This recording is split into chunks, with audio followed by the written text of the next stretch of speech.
From the middle of the Big Savage Tunnel along the Great Allegheny Passage in Pennsylvania, welcome to the GCN Show. Welcome to the GCN Show. Coming up on this week's show, we're going to be discussing if cyclists should have number plates. Is this something we could see coming into force? Will it be a good or a bad thing? And we asked the general public what they think of it all too. We also learnt this week that the world hour record has yet again been broken. Plus we found the biggest bike in the world, and it's not Connor's, and a 20-year-old that is taking on one of the biggest challenges in the cycling world.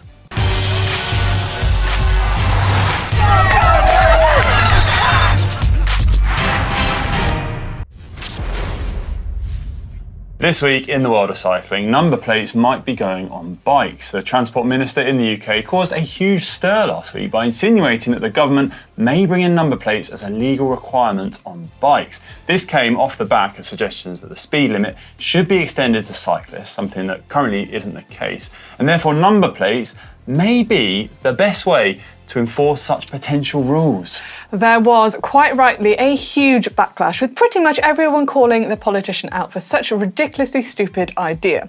Should we really be using number plates on our beloved steeds? Would that actually help anything? We think not, but let's examine this issue a little further. There is actually another country in the world in which it's illegal to ride a bike without number plates. That country is North Korea, a place where it's also illegal to make international calls, denim jeans are banned, and it's apparently illegal to own a microwave. That's of course not getting into the dire human rights issues too. Okay, not exactly the model country to compare with. Perhaps they thought about the potential plus points to number plates on bikes then. The barrier to cycling is much harder. Uptake would be drastically reduced and less bikes on the road. It'd be more expensive to buy a bike too and actually get into the sport. Hold on, these aren't exactly positives, Manon. No, these are definitely negatives. There aren't any positives though, Connor. Why on earth would anyone consider this a good idea? Let's not even mention the fact that a number plate is massive. That on the back of the bike would not be aerodynamic. No, it wouldn't. At least if you position the plate in a certain way though, it would stop cars close past you. You could even put hedge trim on it, chop hedges. Yeah, okay, that's one very sad positive to consider, but really, come on, number plates on bikes would cause such a barrier to cycling. The COVID pandemic opened up cycling to so many people, and I think everyone realised how beneficial cycling can be. Not just for getting fit and keeping healthy, but also getting places in a sustainable way and feeling good about it too. The last thing we need in a climate emergency, especially, is another huge hurdle to get over to get people on bikes. What about kids? Do they need number plates too? Because I can tell you one thing, there is no way on earth you'd find a number plate robust and strong enough to stay on my son's balance bike. I mean, it would be gone first 10 metres. That is a true point. But you know what? Seeing as we can't find any true positives to number plates on bikes, we thought we'd venture out to the general public to see if they can come up with anything. Right, we're out in the streets talking to the public, and I'm trying not to be egged or punched in the face. This should be interesting. What do you think about number plates on bikes? Bicycles? Number plates on bicycles? Yeah. The best thing they could ever do. Best thing, really? Of course it is. You can see what what you're going by. They take them off the road, pay nothing for it, and we got to go now in the middle of the road to pass. Best thing they could ever do. Yes, I think it's a darn good idea. Oh, a good idea? Yes, I do. Very good idea. Yes. Why? In case they carve you up and then you can trace them. What do you think about putting number plates on bikes? Number plates on bikes? Is it a good thing? I don't care. Okay. Shouldn't we encourage more people to cycle? Yes, we should, because, yes, I agree. Would number plates make that harder or easier? They make it a lot harder. I don't think we should have number plates. As a road user, I think that they should take driving tests. To ride a bike? Yeah, I do. Okay. Because many of them go up one-way streets the wrong way, and they break all of the rules, and yeah. Yeah, good idea. Good idea, yeah? Why? How come? Well, in the same way it's why it's a good idea for having them on cars, isn't it? Like, something was to happen, and they leave, you can take the number. What might happen? Like an accident, hit and run. Just thinking off the top of my head, like a hit and run scenario. Good thing or a bad thing? No opinion. Right. Are you going to give them tickets for being jerks on the road? Then yes. Yes, it's to kind of regulate cyclists and enforce speed limits. So if they break the rules, then you can track them. That's a great idea. No. Not a good idea. Why? Why would you need one anyway? What do you think about putting number plates on bicycles? Nonsense. Nonsense, Yeah. why? The whole premise is that it's a problem for cyclists, but I don't think it's more merited. It's not going to solve any problems. No, I think it's a fraction of. to police it? Yeah. and insurance on cycles is nonsense as well. I'm a cyclist, and I think it's nonsense. But do you think it would discourage people from getting into cycling? Would it make it harder? What about kids on bikes? Would every kid need a number plate? Well, when I was a kid, we did have to have a registration number on our bikes. We had to register our bikes, and it didn't discourage any kids from riding bikes. Whereabouts was that? Sorry, where was that? In Wisconsin, in the United States. Number plates, I don't think is necessary. No? No. It's a bad idea? I think so. What do you think about number plates on bananas? Okay, no worries. Motorists and cyclists just need to learn to live with each other, really, and get on with each other. But I don't know. It's going to be a tricky one to manage, isn't it? Well, turns out a lot more people than we thought think that number plates on bikes are a good idea. I can't quite believe it, actually. I feel almost bad because we were so against number plates on bikes. I still stand by that, but I guess we've surrounded ourselves by lots of cyclists and we didn't consider other people's opinions. Plenty of people thought it was a good idea. Yeah, a lot of non-cyclists think it's a good idea. Which is fair enough. It's fair enough. Yeah, Everyone's entitled to their everybody opinions. can have their own opinion. But a lot of people just didn't care. A few people didn't care. I still think it's not a good idea to put number plates on bike. I think it's just going to make it harder to get on a bicycle in the first place. It's going to reduce the capacity for people to take up the sport. It's just not needed. It's not needed. No, It's bureaucracy don't need it. gone mad. Bye-bye, chocolate. But anyway, we're sure this is going to divide opinion in the comments section below. It might cause a few little discussions, so do get involved. Let us know what you think down below. Now, though, onto ketones, which Ollie has been delving into a little bit more to try and find out what they're really all about. And to celebrate the video, which was out earlier last week, we've got a competition going to win some ketones. Everybody loves a competition where you win something, don't you? So we've got $1,440 worth of Ketone IQ for the winner, the overall winner. Yeah, and then we got 3 other prizes where you get to win 3 packs of Ketone IQ, and they are a value of $120. And that's all you have to do is head down to the description below where there'll be a link. You have to answer one pretty simple, easy question, your name and your email address, and you're in for a chance of winning. How easy is that? There you go, ketones and number plates. Never a combination I thought I'd talk about before. Me neither. But good competition, get involved. Right now though, time for cycling shorts. And now it's time for cycling shorts. It's now time for cycling shorts, and first up, the hour record has yet again been broken. Yeah, that's right. This time it was broken by Dan Bigham, Ineos Performance Engineer. Yep, Dan broke Victor Campenaerts's record by nearly half a kilometre and set a distance of 55.548 kilometres at the Grenchen Velodrome in Switzerland. But rumour has it that Bigham's colleague, Filippo Ganna, is going to take the hour record on in the not-so-distant future, and that will be good whenever that happens. It will be, but from the smooth Velodrome to the dusty gravel roads in Nebraska in Love the it. US, Love it. where we saw the Gravelled World Championships take place on a 150-mile course. Lauren de Crescenzo defended her women's world title successfully. She was also the winner of Manon's race over at Steamboat Gravel. She is a machine. What a speed she won that at. She came past me very fast. While Adam Robinger took the win in the men's race, a very tight 14 seconds ahead of second place, John Borstelmann. Imagine racing 150 miles and knowing second place is just 14 seconds behind you. I'd be creeping after a few miles. I mean, 14 seconds is a ridiculous time gap. Yeah, let me tell you, Connor, those gravel riders are hard as nails. Nothing fazed them. And while I was in Steamboat, actually, a handful of riders were riding Leadboat, which is riding the Leadville 100-mile mountain bike marathon race. And then the next day, travelling and doing the Steamboat gravel race, which is 141 miles. Absolutely savage. It's one for you next year, Connor, maybe? Give that a go. Find a nice, you'll be great. nice bite to do it on. Next up, though, some sad news from just around the corner here at GCN HQ. The Big Issue City e-bikes that myself and Manon did a challenge on in Bristol not that long ago being taken away from the city due to vandalism. Yes, yeah. According to Big Issue, a whopping 10% of their bikes are damaged each day, and they have more e-bikes being destroyed in Bristol each week than they do in all their facilities combined everywhere else in the world. That's really sad to hear, and something I really don't understand either. Why do people feel the need to vandalise bikes? I have no idea. But It's unbelievable. Moving on to something a little more upbeat now, and the world's largest Strava art has been completed. A massive bike. And I have to say, that bike is a better bike than I can draw by hand. Ayana Kasiragli and Daniel Reynu Kirkhope cycled 7,237 kilometres to create this art and cycled through 7 countries in the process too. Yeah, the challenge started back in 2019 when they sold their car and set off to draw the biggest bike in the whole wide world by bike.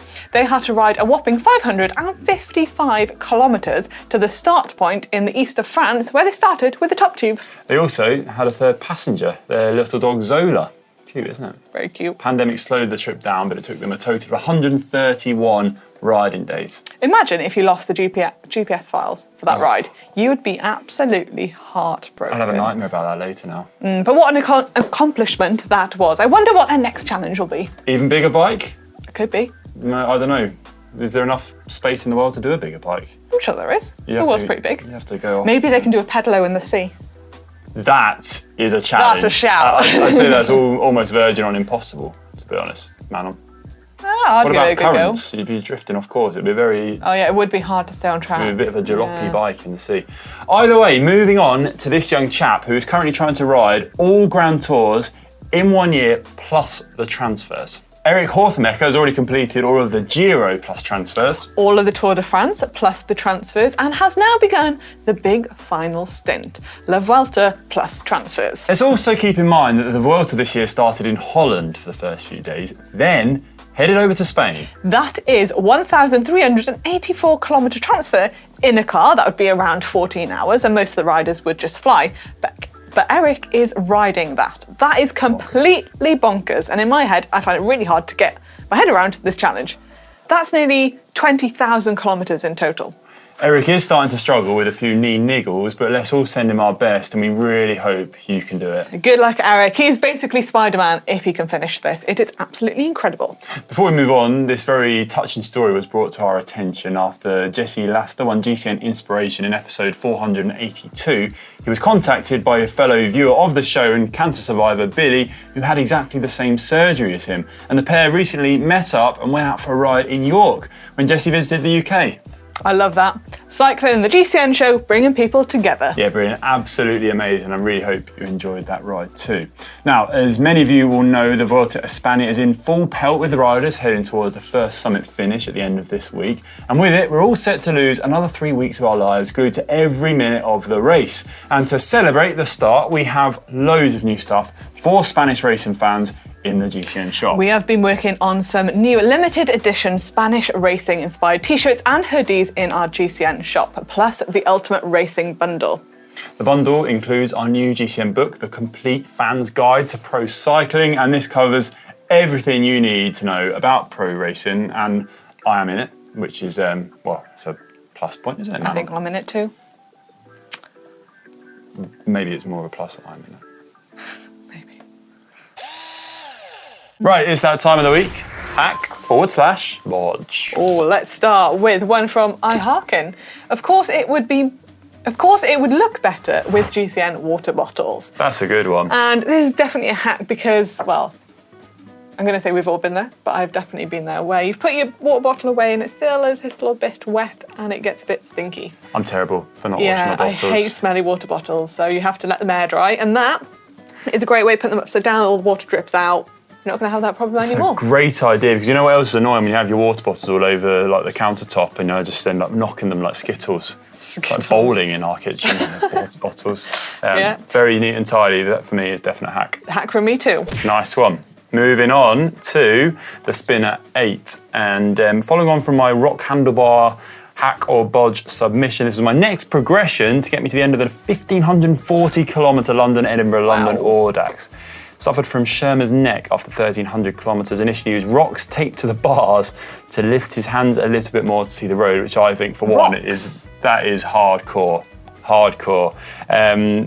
Basically, had a puncture, suffered a snapped gear cable, took a few hours to fix, and to continue safely, he needed to see the whole road. So he put the fixed inner tube around the saddle and over his head so that he could literally lift his head up to see where he was going. He did that for the last 360 kilometres to go. Last 60k. Oh my gosh. Basically taped himself to the bike so he could lift his head up. It was that Wow. shattered. You know when you're really tired and then well, I've seen it in a film where they use matchsticks to keep their eyes open. Basically like that. It's basically that. That is impressive. Fair play. And he managed to finish the event as well. 123 and a half hours. Wow. A lot of people would just be like, sorry, I'll stop here. I think I'll be taped to my bed, not taped to my bike. So Yeah. fair play, cracking it for Wow. getting that job, and that's got to be a hack just for That's a commitment hack for alone. me, yeah, Definitely. I'm not arguing with that one. I'm not either. Next one in from Iron Plums. Saw a champagne bottle cork sticking out of a fellow cyclist's jersey pocket. He said, I crashed once and broke my pump. Fixed it with a champagne bottle cork that I found laying around the house. It does add some volume to the pump, but definitely a good conversation starter. Oh, that's a hack. That's definitely a hack. I think that's quite quirky. I might break my pump to put Champagne cork on. and it'll give me an excuse to have a bottle of champagne. That as is well. style. I mean, you fix something that's broken, haven't had to throw it away.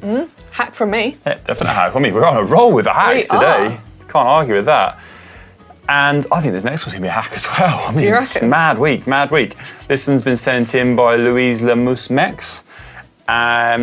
Essentially, it's a DIY ass saver. It's a 2-litre water bottle, which was reused in ass saver, cut in half, made some small cuts to fit it under the saddle and used to the top of the bottle to fit it under the rear of the saddle. The blue bibs remained blue after a 2-hour ride on wet roads. 100%. That is brilliant. I think that actually might be better than a lot of mudguards. Not quite as good as a GCN ass saver. No, but Nearly there. Nearly. nearly as good as, but That I is think that will cracking. give your bottom a lot of protection. Yep, and reused a plastic water bottle, which would otherwise be Reduce, thrown reuse, out. recycle. So, cracking. And Hack. the last one in this week is from Matt CC. My wife has grown tired of my collection of bottles and the amount of supplements I have. Fair enough. After realising that I was taking up a large amount of cabinet, she provided me with a shoe rack to put the bottles and supplements in.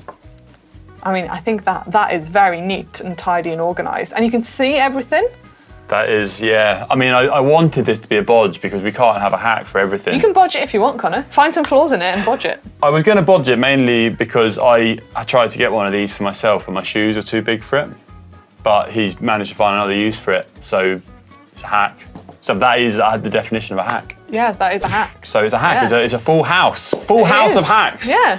Don't forget to send in your submissions to the GCN app and we'll decide if it's a hack or a bodge. We're not always this kind on the GCN show. No.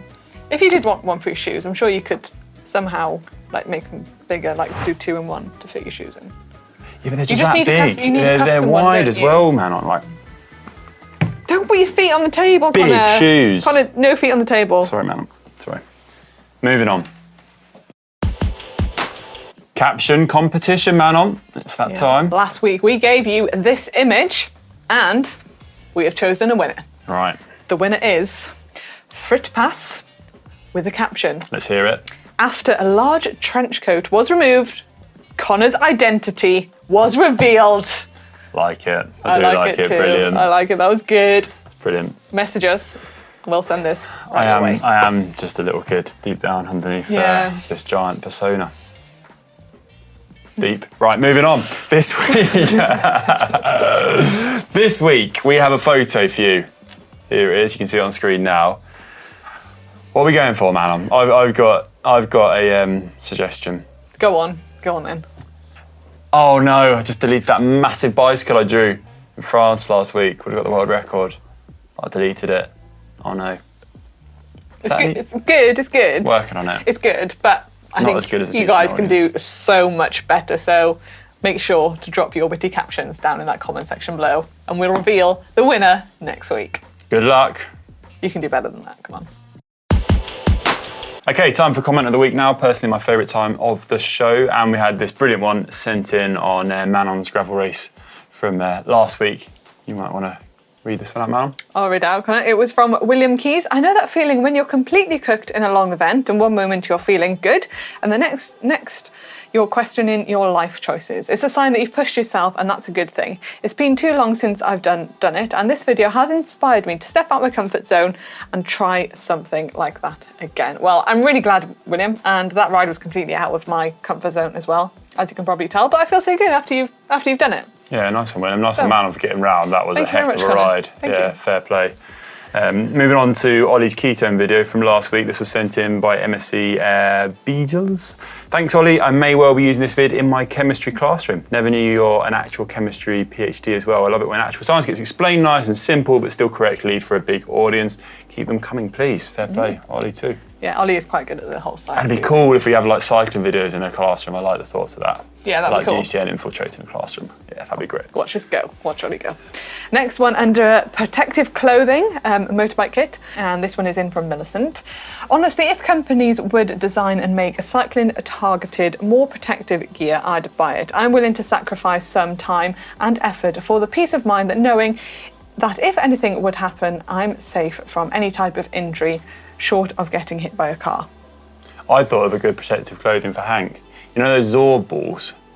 Oh yeah. Big balls you sit in. Yeah. Just put Hank in one of those. I'd love to put him in one of them, just the only roll him way. off into the distance. Into the distance, yeah. Well, you could do that as well. To the Atlantic Ocean. Off you go, Hank. See you next week, Hank. Right, moving on to the things that have changed in the last 10 years. Richard Scott sent this in. Biggest change I've noticed is the number of cyclists out on the road and cycle paths. Years ago, you could go out and see hardly anyone. Now you can't keep count. It's great to see, and among those numbers, a big increase in female cyclists. I've noticed that too, and it is amazing. Yeah, keep it going, keep it going. And under the same video, one from Paul. Great video. Couldn't agree more with the big upgrade cycling that's made. We've got our first chance as Canadians to see the Tour de France live this year, and we've loved having it on GCN Plus. Woo! Nice one. Thank you. Thanks for the comment. Daniel Russell sent this one in to improve in average speed. Find a group or a group within a group that's slightly faster than you. Hang on as long as you can. Hang on even longer than next week. Rinse, later, repeat. You will get faster over time. That is a good motto to live by. Yeah, I feel like that's like, you know, when you're cycling, yeah, when you're a younger trainer and you always go out on the group ride, you basically weren't quite fit enough to keep up, but you just keep going back and you get fitter and fitter. And then you're the one spitting people out the back. It's a great way to improve, and there's something about just trying to hang on, I think, that pushes you further than you can when you're on your own. So yeah, great shout, good comment. But we have plenty more coming up on the channel this week, don't we, Manon? Oh, we definitely Starting off with how to ride in a group. Yeah, and then on Thursday we've got strength training for beginners. And then on Friday we have top tips for slow cycling. And then on Saturday we've got Battle of the Twigs, feather versus Italian feather. All will be revealed. A dramatic showdown, to say the least. Very dramatic. And on Sunday we have Tour de Stations, my attempt at one of the hardest events I've ever taken part in. Give us a little... 240 kilometres long. It was elevation gain at the height of Mount Everest, so 8,842 metres of you climbing. You did an Everesting? Did an Everesting within the event, so 11 of the hardest climbs you can find in the Swiss Alps. I started off pretty strong on the first climb, felt good. Were you like leading it, or? Then things started to go a little bit pear-shaped. And yeah, you have to watch the video to find out what happened. It was an experience, to say the least. I'm looking forward to that Still one. recovering. That'll be a nice Sunday watch, but thank you very much for watching the show, and remember to leave your comments on number plates on bicycles down in that comment section below. Yeah, thanks so much, beautiful people. See you next week. You can't say that. Blake says that. Does Blake do that? Yeah. Oh, sorry, Blake. Wait, what else? I picked something else. Wonderful people. Thanks so much, everybody. Love you all. Bye. Bye-bye.